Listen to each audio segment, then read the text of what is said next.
नमस्कार friend, Kotak Mahindra asset management company. Kotak का इतिहास आपको आज मैं बताने वाला हूं। लगभग 30 वर्षों का है और यह भारत की प्रमुख वित्तीय सेवा कंपनियों में से एक है। Kotak Mahindra AMC asset management company. और उसका जो मुख्य ऐतिहासिक पड़ाव है वो 1994 में चालू हुआ था। बराबर है। Kotak Mahindra asset management company का निगमन मतलब इनकॉर्पोरेशन 2 अगस्त 1994 को हुआ था। 2 अगस्त 1994। और उसका जो परिचालन की शुरुआत हुई थी वो 98 में हुई थी। कंपनी ने औपचारिक रूप से अपना कामकाज दिसंबर 1998 में शुरू किया और कोटक महिंद्रा म्यूचुअल फंड के निवेश प्रबंधक के रूप में कार्यभार संभाला। तो 98 की बात है। शुरुआती योजनाएं क्या रही? तो कंपनी ने अपनी पहली म्यूचुअल फंड योजनाएं सरकारी प्रतिभूतियों मतलब तो गवर्नमेंट जो सिक्योरिटीज रहती है उस पर केंद्रित किया और उस पर उसने वो योजनाएं लॉन्च की थी। और आगे जाके उसका विस्तार कैसे क्या किया वो अभी भी बताता हूँ मैं। अगले 2 दशकों में कंपनी ने भारत के 96 से अधिक शहरों और 79 शाखाओं तक अपनी पहुंच का विस्तार कर दिया। बराबर है। फिर जिम्मेदार निवेश निवेश कब किया? तो 2018 में कोटक एएमसी संयुक्त राष्ट्र द्वारा समर्पित जिम्मेदार निवेशक सिद्धांतों पीआरआई पर हस्ताक्षर करके करने वाला देश का पहला फंड हाउस बना। बराबर है।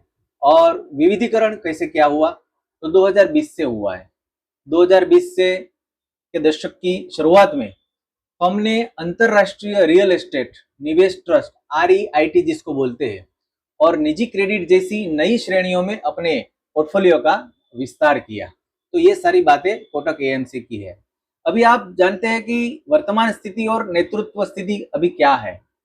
तो फरवरी 2026 तक प्रबंधित परिसंपत्तियों मतलब एयूएम के आधार पर यह भारत की 5वीं सबसे बड़ी परिसंपत्ति प्रबंधन कंपनी है। मतलब एयूएम के हिसाब से ये 5वीं कंपनी है। इतना बड़ा इसका एयूएम हो गया है।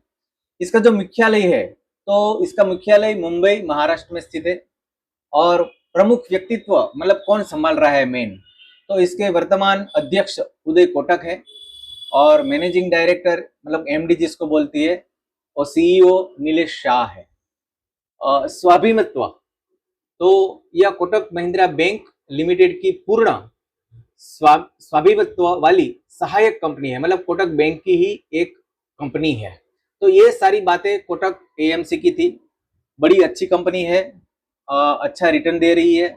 एसआईपी एसडब्ल्यूपी म्यूचुअल फंड का लमसम अमाउंट कुछ भी करना हो आपको इन्वेस्टमेंट तो कर सकते हैं। बैठते हैं, आइए बात करते हैं।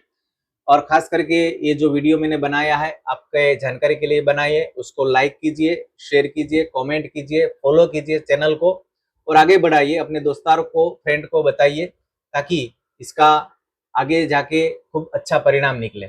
तो ऐसे ही अच्छे वीडियो में आपको भेजता रहूंगा। आप उसको लाइक कीजिए और बताइए आपको और क्या चाहिए। ठीक है। Okay, thank you.